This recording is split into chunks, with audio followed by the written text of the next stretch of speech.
Hi everyone! Today I'm going to be showing you how to create this photocopy texture within After Effects without using any external plugins. As an added bonus, I'll also be showing you how to stretch this kinetic typography. If you want to follow along, you can find links to the textures I use in this tutorial below. If you like this video, then hit the like button, let me know how you get on in the comments below, and if you haven't already, hit the subscribe button and check out my other videos on my channel. Begin by creating a new composition. So I'm going to go over to my folder here that I've already set up and I've called it O2. I'm going to click on my new composition icon and I'm going to type in textured type tutorial. And the settings that I have here, I've got a width of 1920 by 1080p height, and my frame rate is 25 and my duration is 10 seconds. So I'm going to click OK to create a new composition. Now to start this off, I'm going to start with the type animation and then I'll add the texture on later on. So let's begin by creating that stretched typography. So I'm going to click Command T, which is going to bring up my type tool. I'm going to click and drag and create a box. Within that box, I'm going to type texture. For this tutorial, I'm using Barlow Condensed Black, and I'm going to actually make it a little bit bigger, so 250 pixels height, and I'm going to use this kind of like hot pink. And I want to make sure that this is centered to the middle of my composition. So I'm going to go to my align window here. I'm going to press the middle one and I'm going to press align vertically. If you don't see your align window, you can come up here to window and you'll be able to click it here and it will pop up and you can drag it to wherever you want in your After Effects window.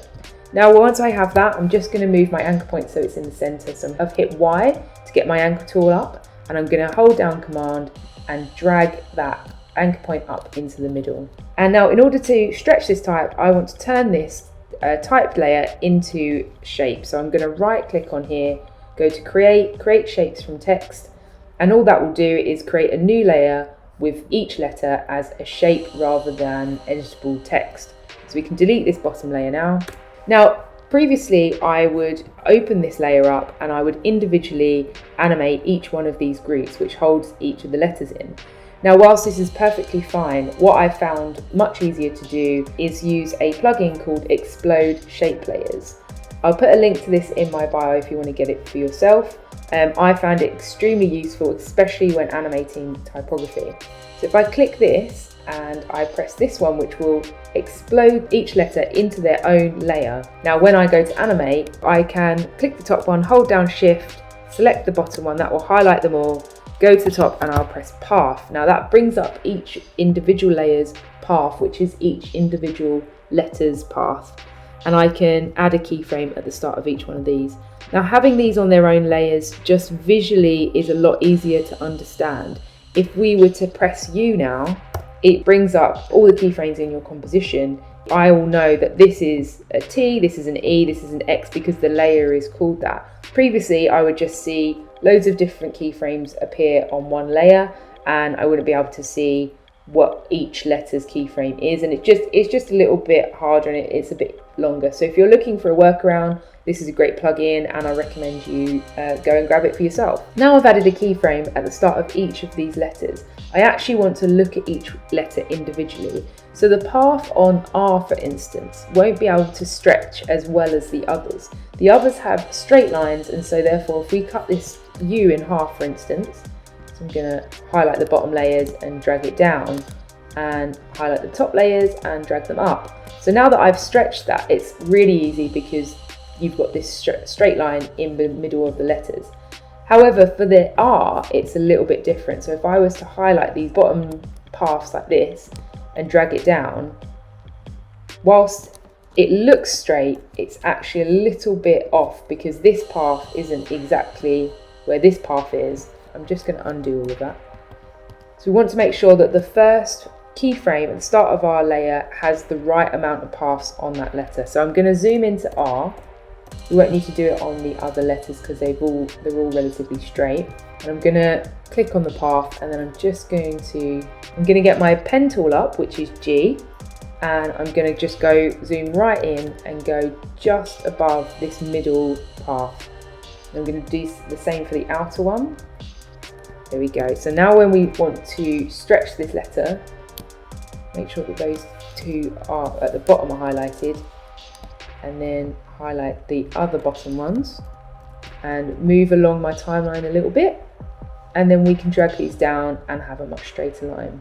Now, in order to know where to stretch these down to, I'm actually going to press the quote button, which brings up my safeguard, and this is a really good tool that I use when trying to work out where to put things. So it's a great ruler for your designs basically. So I'm going to drag this to the bottom where that line is, and then I'm just going to highlight the top and drag that up. Now you want to do this for each one of these letters and make sure that each one is stretched out at 1 second. So I'm just going to go ahead and do that now.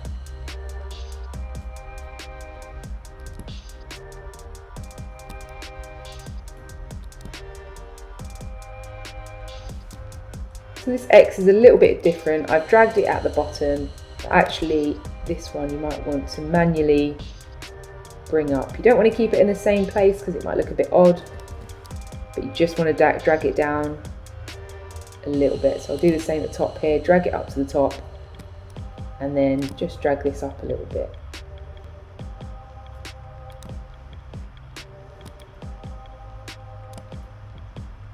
Okay, so once you've done that, you want to go to 2 seconds and you want to highlight the keyframe at the start of the layer on each layer and copy and paste it to 2 seconds. So we do that for each one.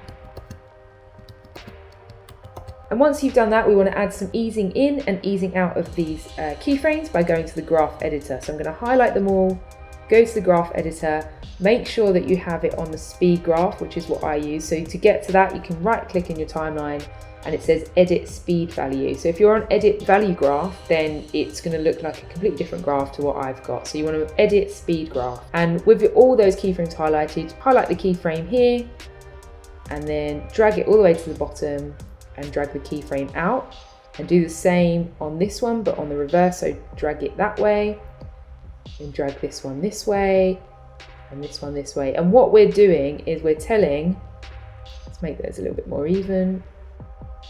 So what we're doing is we're telling those keyframes to ease in and speed up when it gets to the highest point on this graph, and then ease out when it gets to this keyframe, ease in and speed up at that point, and then ease out at that point. So if I play that through, you kind of have this little bouncing effect, rather than if I go back and show you what that originally looked like. You can see that there's no ease in or ease out. So I'm going to redo that. Cool, and once we have that, we want to offset each one of these. So we have the T animate first, and then the E at the end animate last. So let's highlight all of those keyframes apart from the T, zoom in, and we'll move each of the keyframes across to the right by 2 frames. So I'm going to hold down Command, press my arrow button right twice, and that moves my playhead along the timeline 2 points. And I'm going to move those, and then I'm going to hold down Shift and unhighlight those top 2, and I'm going to move along the timeline twice, and just do that for each one of those letters. And there we have our basic text animation.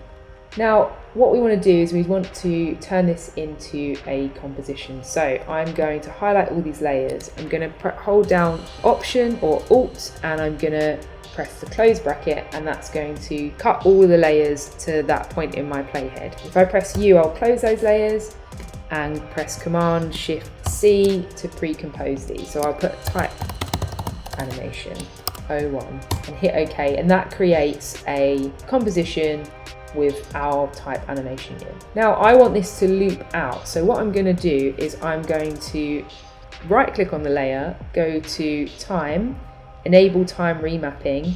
That automatically creates keyframes here of the animation, and that will just go blank after that because there's no more animation after that. So in order to get that to loop, we can add a expression, which if we go to our stopwatch here, hold down Alt and click the stopwatch, that brings our expressions up. And what we want to do is type in loop, and it already comes up here for me. So I'm going to type loop out, and I'm going to put ping pong. So what this says is to animate it once, and then once it gets that keyframe, it will revert back. So instead of you creating a whole animation where you have to keyframe the whole thing, you can actually just put this loop out expression on and it will do it for you, which is great. So if I go to 5 seconds, that's where I want the end of my composition to be, and that will loop back to the beginning. Great, so now we have this in place. Let's start to add our textures in. So to do that, I'm going to just turn off my safeguards for now. So press the quote marks and that will get rid of that. I'm going to add a solid layer underneath, which is black. So I'm going to right click in my timeline, go to new solid, black solid. So pop that in there, and I'm going to drag that to the bottom of my composition. Now on top of here, I'm going to start by adding a displacement map. So what I want to do is I want to add a new adjustment layer. So I'm going to right click in my timeline, go to new adjustment layer, and I'm going to call this distort. And I'm going to drag in this static kind of VHS video file that I found online. I've got a link to it again in my bio down below, so you can download it for yourself. And essentially it is just a kind of static video with lots of different movement and stuff, but it's a really great video that I use in a lot of my type animations to distort lettering. For now I can just turn that off, so we don't need to see that. I'll go to my adjustment layer, and I will go up to my effects and presets, and I'm going to type in displacement, which will bring up my displacement map. So if I drag and drop that onto my adjustment layer, and the first thing I want to do is I want to tell this displacement map effect what layer to use as a displacement. So let's go to this drop down layer and go to static 1, which is our video, and immediately you can see how it reacts to the text. If I play that, you've got this kind of cool wavy textured look to the type. I just want it to use it a little bit, so I don't want to go too over the top for this one. So I'm going to bring this down to, I think, 1.5 on each one. So horizontal and vertical. There we go, just so it's got a tiny bit of movement to it. What we want to do is add a blur to our type animation. Now what this does is enables any effects that we put on top to react to the edges of our type. So if I add a Gaussian blur,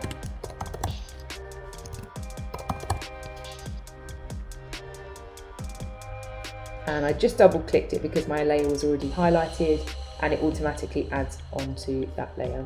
So I want this to be 15. There we go. Now let's start to bring in some textures. And again, I will put a link to where I found these below. So I'm going to drag this first one down and put it beneath my distort layer, and I'm going to create a add mode. Now at first you can see the type through it, but there's not much else going on here. Now what we want to do to this distort layer is add a levels effect to it. So I'm going to drag and drop that onto distort, and we're going to crunch down these little codes here until that texture is almost gone. And we also want to add some movement to this texture. So if I zoom out, you can see that the texture is quite a bit bigger than the layer itself. So we want it to be bigger so that when we add movement, it can move around and you won't see it sort of cutting off point there. So if I go to the texture layer and I hit P, that will bring up my position parameter, and I want to hold down Alt and click the stopwatch, and that will bring up my expressions. So I first want to add a wiggle expression to this layer to tell it to move around. So I'll type in wiggle, and you can see it already comes up here with the 2 brackets. Now the first number I put in will be to do with the speed of the wiggle. So I'm going to use 5 for this one, and then I need to put a comma in, and then the next number will say how much of a wiggle. So how many pixels can this move around? So I want to put 100. So if I press play, you can see that it's moving around, but it's actually quite a smooth animation, and we don't want it to be smooth. We want it to be quite jittery and look very sort of harsh texture. So what I want to do is add a posterized time before the wiggle. So if I press enter and I go up and I type in posterize, again it's come up for me, so I can just double click here, and I want to change the frame rate from 25 on this layer to 5. And after that I actually want to put a semicolon, and that says that this line is one piece of code and this one is another separate piece of code. And what this is doing is telling the layer to add the wiggle to the layer, but also a frame rate of 5 per second rather than 25. So I zoom in and press play. You can see that it's far more jittery and moving about. And you can practice with that size, and we could say that actually we want to move this around by 200 and see what that looks like. And it just adds more random movement to that layer. So what I want to do is actually add another textured JPEG to this composition. Now, one texture is fine, but I find building these things on top of each other really helps push the design on these. So I'm going to go to my project window and I'm going to drag in this second textured JPEG. Now, the reason why you can't really see much is because we've got the levels there. If I drag it to the top, you can then see the texture. Now, what we can do is we can open up the position parameter on this layer and actually just copy and paste that expression onto that layer, and then we've immediately got another textured layer on top of that. Now you can't see the text because we actually haven't changed the mode, so we want to change that to overlay and just put that underneath there as well. So I just want to add an overall texture to the whole thing just to give it a little bit more of a kind of gritty look to it. So I'm just going to duplicate this layer by pressing Command D, dragging it to the top, and then I'm going to add curves over the top. So I'm going to add curves effect to the layer, and I'm just going to drag it down and really crunch it until there's just a bit of a texture over the top. There we go, if I hit play. Cool, and one last thing before I start to animate the text in, I'm going to create a new adjustment layer, and I'm going to drag and drop that just above the type animation. I'm going to call this Find Edges, and so I'm going to add the Find Edges effect onto this adjustment layer, and immediately you can see that it's found the edges of that text. So we don't want it to be this much, we just want to add a bit of texture to it. So I'm going to change the mode to soft light, and that way you can see that the letters just start to blend a little bit together with all the other effects that we've added on top of that. Okay, so now we've set up the main textures in this file, I actually want to animate this type in using a fractal noise layer. So I'm going to show you how to do that. I'm going to duplicate this solid layer at the bottom here. I'm going to drag that above my type animation, and then I'm going to add fractal noise. Okay, so now I've got that added, I'm going to actually up the contrast quite a bit. There we go. Okay, and then we just want to bring the scale up, so let's bring that right up like that. And then I want to pre-compose this layer, so I'm going to press Command-Shift-C and move all attributes into new composition. Make sure that that one is selected because we want the effects to move into the new composition as well. So let's call this fractal noise. Now, in order to get the type to animate in, we actually want to make the fractal noise a track map for our type layer. So let's go to the track map option here, and we're going to go down to Luma Map Fractal Noise, which essentially means wherever they're showing white is where the text will be seen through. So we want to animate the fractal noise to be completely black here, animate into white and move around, and then animate from white to black here. So let's do that by animating the brightness. So I'm going to go into fractal noise, and I'm going to add a keyframe at 1 for the brightness. In fact, probably make that a bit brighter.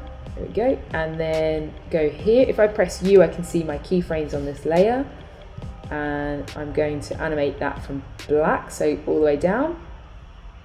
And then here, I'm going to add another keyframe and then animate it all the way down to black here. Now we want in the middle, we want it to be moving around to add a bit of different texture to the type. So to do that, we can go to evolution, and I can hold down Alt on the stopwatch. I can hold down Alt and click the stopwatch, and we can add a expression here, a time expression that will tell the evolution to move around at a certain speed. So if I type time and then add a star, and then I'm going to put 100, you can see here that the evolution is moving around, and it's just moving, and it adds a bit of animation to the layer. Okay, so if we go back to our main composition, let's see what that looks like. So the type animates in, and then we have this texture kind of moving around, and then it animates out.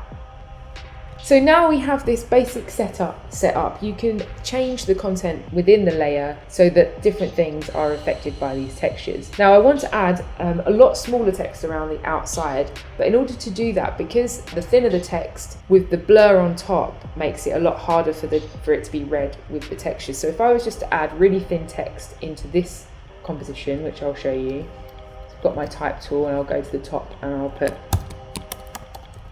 texture and I'll make it say 40, and I'm going to put it down to medium. So if I go back to my main composition, you can see here that it's super blurred and just a bit messy. So if you want to put anything really thin around the edges, you need to adjust the blur, but by adjusting the blur it'll actually affect this main text that we've got here. So what you can do is you can duplicate this type animation. So I'm going to go back to this composition, just delete that type, and I'm going to go to my project and I'm going to first put those in my pre-comp folder, and I'm going to duplicate this type animation, and I'm going to duplicate these two layers, and highlighting type animation 01, I'm going to hold down Alt, click this layer and drag and drop it on top, and what that does is it keeps everything the same, but I've just swapped out those two compositions. Now what I can do is go to my effects control and turn down the blur to say 2, and then go into this composition and animate a lot thinner text. So I'm going to delete all of that, and I'm going to zoom out, hold down Command and then press T to create a text box, and I'm going to type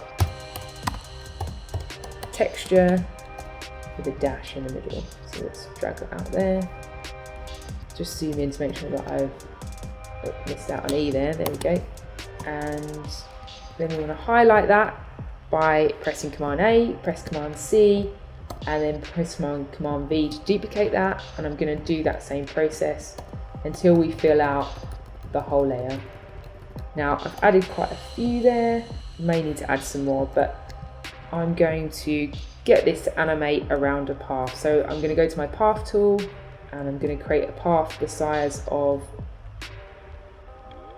my composition, press V to get my mouse tool up, and then I'm going to just manually bring these in so it's roughly the same amount of space around the edges. Now I'm going to go to my path options, and I'm going to press mask 1, and that is telling my text to go around the edge of my path. Just highlight that and then just add some more in until it fills up the whole space.